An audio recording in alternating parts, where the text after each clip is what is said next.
viewers, fans, and friends. This is a continuation of Deep House development series that I've been working on. This is going to be track number 2 from the Deep House series.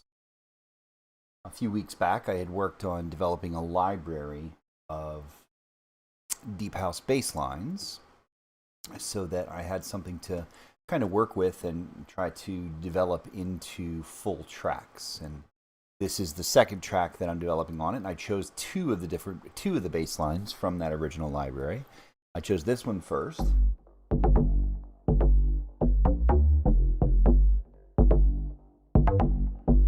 I chose this one, and I'm going to develop a track based on these two bass lines. So, the general idea here is really simple. I wanted to come up with a small library full of different bassline sounds. I did some bass sound design as well in this project as well, and I'm using that as the starting point for trying to develop a whole new track.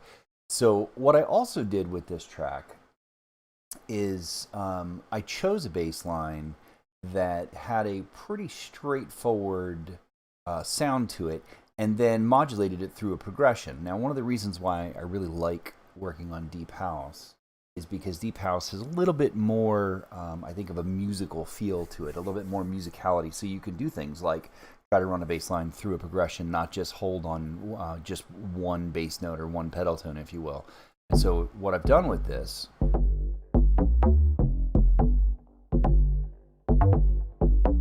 modulated from 1 to 3, and then up to 5, and then back to 1. And there's kind of a transitory through 2 as well. So sort of 1, 3, 2, 5, 1.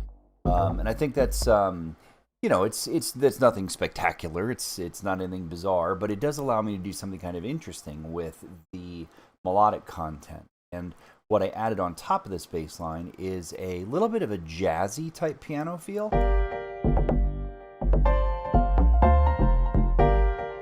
So I've got some nice lush 7th chords and suspended 4ths.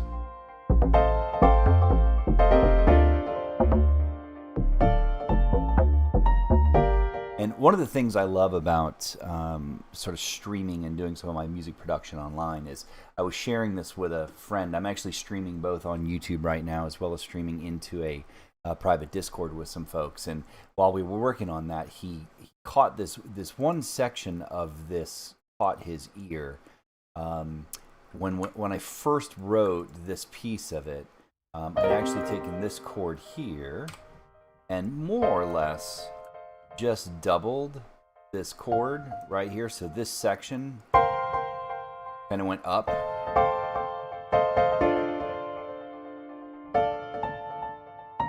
Now, he's not a musician. He's actually a pretty incredible, talented graphics designer in the video game industry.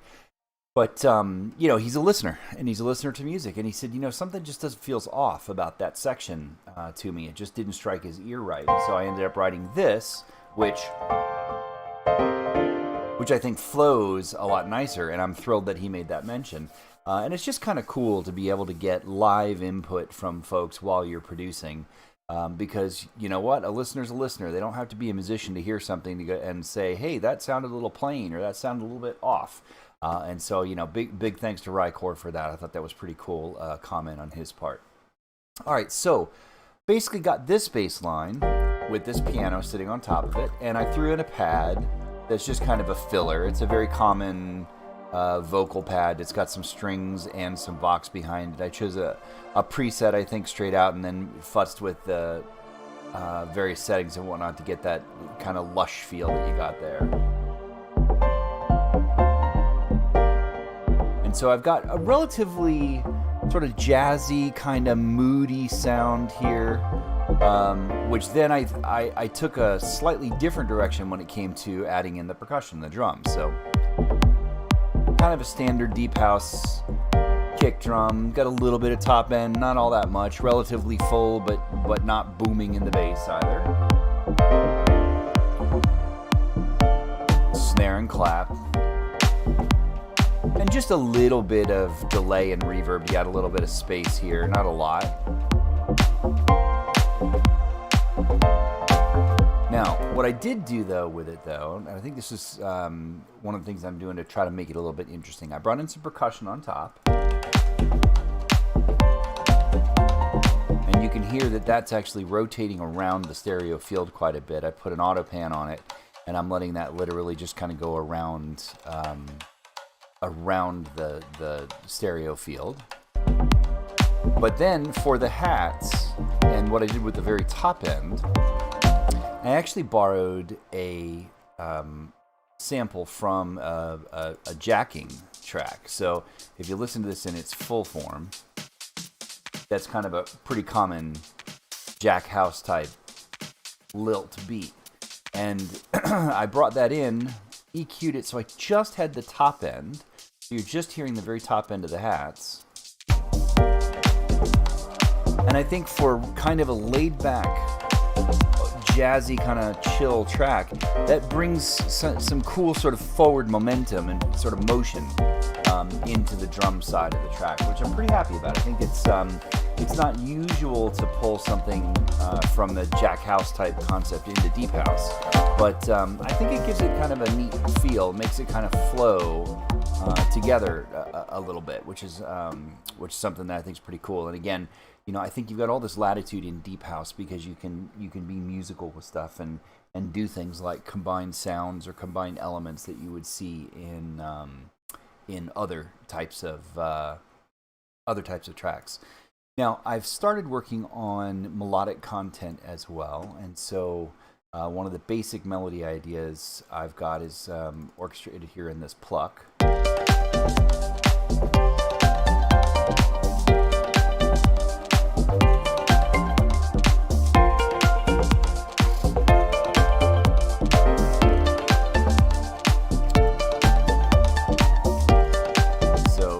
This pluck, it's really pretty straightforward. Again, it was a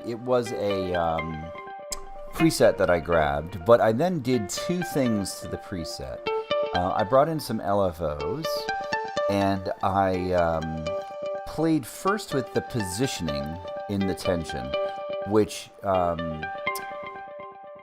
basically helped to add a little bit of just variation to the overall sound. So if you listen to it here, it's kind of static. It kind of just makes the exact same sound every time. But by throwing the LFO on the position, it just gives it a little bit of flavor.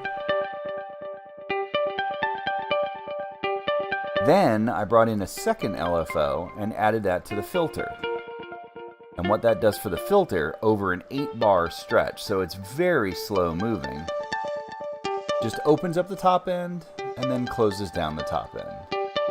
And that just gives, I think, some nice sort of variation to that so that it's not the same sound for the entirety of the track.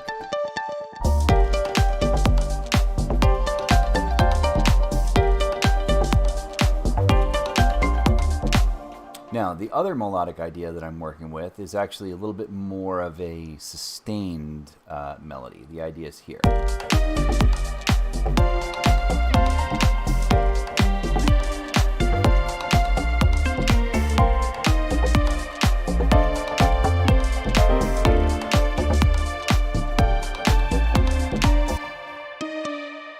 And there's really two components of it.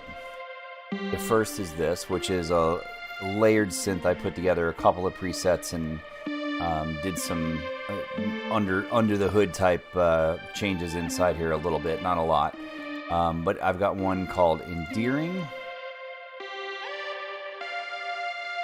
And then I brought in the pulsar that sits at the bottom and kind of just brings a little bit of weight to the bottom of it. Oops, sorry. There we go. But I felt like it was missing a little bit of bite at the front, and I wanted to bring something that had a little bit more of an attack to it. So I brought in actually this same pluck from here, but I took a lot of the elements out, like the reverb, and the reverb is much lighter, the delay is out, the auto panner is off. There were some other elements in here as well that I killed so that it's just plain, because all I really wanted was the very, very beginning that pluck. And in fact, on tension, I had to work with the decay to get that to be nice and short. So I was just getting that attack, and 75% seemed about the right range for it. So putting those two together, you can hear this is just the attack on the very front end. Now, this is the first melody line I wrote, and I'm not 100% with that yet. We may still do some futzing with that to see if we can get it to maybe just flow a little bit better, because it does sound a little bit, it kind of sounds a little bit whiny for my taste right now, but we'll see how that goes when I pull this all together into the arrangement. Now, the only other thing that I added to this is I played live a little guitar loop for this. It's absolutely not any kind of a big deal. I'm not a very talented guitar player. I know my way around the neck a little bit, but I just added a very simple guitar pluck just so I had something that was a little bit more gritty and a little more almost down low, so you can hear how this might sit as well.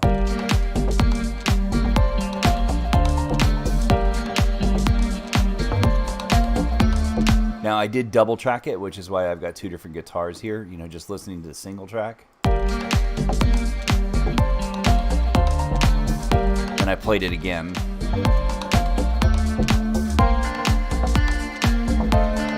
And you can hear the guitar gets just a little bit wider when you bring in the double track. The actual effects on this are relatively straightforward. So you've got, that's the actual recorded guitar.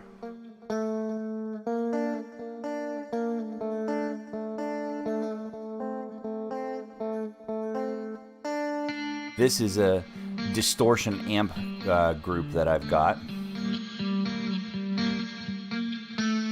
There's really nothing, terribly over the top about this. I wanted it to just kind of have a little bit more character. So there's just a little bit of the pedal, a little bit of overdrive, a little bit of amp presence, some cabinet amount, a little bit of reverb, and then the clean amp is actually what kind of brings it together. So there's the little bit of distortion sitting on it. The twin amp's kind of nice, gives it a little bit more top end, but then this, I think, kind of fills it out nicely. And that spreads it out in the stereo field, and I think sounds pretty good. And then I added just some little bit of an echo effect to it, a little bit of a chorus, and then I EQ'd it to warm it up just a little bit, take off some of the highs, and then I've got a glue at the end just to kind of bring some of the quieter elements up to the top. Now, this is again another element that I'm not 100%. I love how this is sitting right now. I may end up re-recording this. I think I'm probably going to add some more guitar anyway down the road, so there will, potentially a re-record of the entire guitar part, then plus or minus some other sections. But the idea was something like this that just sits in the background.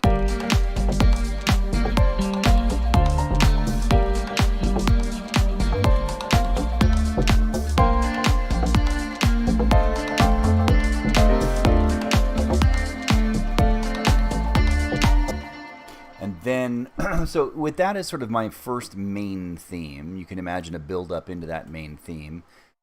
Then I've got a break section. Now, given that I had taken the main theme and actually run it through a progression, what I did instead with the break was have a more traditional kind of pedal tone-y approach to where it's just going to hammer away at that G minor for the entirety.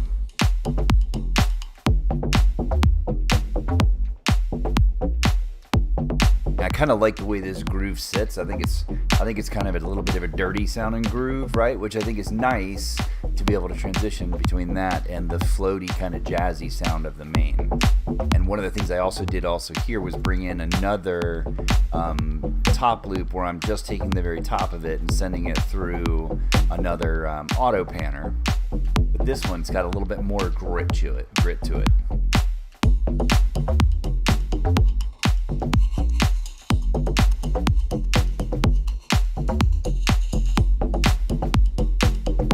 so you can kind of hear we'll go from something like that to this.